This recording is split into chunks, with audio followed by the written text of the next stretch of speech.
Šaolínski mnísi sú jasným dôkazom toho, ako úžasne môže myseľ ovládať ľudské telo. Viac ako 1500 rokov bolo ich umenie utajované za bránami tohto čínskeho kláštora. Až v posledných rokoch sa rozhodli svetu ukázať, čo všetko dokážu po 20 rokoch intenzívnej meditácie a tréningu. Ako jediní sme dostali možnosť zaznamenať celé vystúpenie šaolínskych mníchov na Slovensku. Vy sa na to teraz môžete pozrieť spolu s nami. Budeš žiť a svetských pôžitkov sa zriekaš.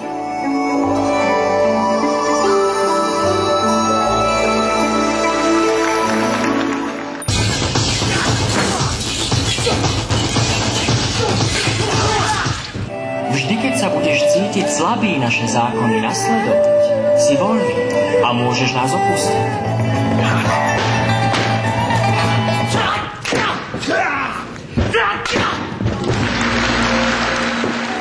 Nikto ťa nebude držať, ale aj tak už v tebe bude vždy svetlo Buddha.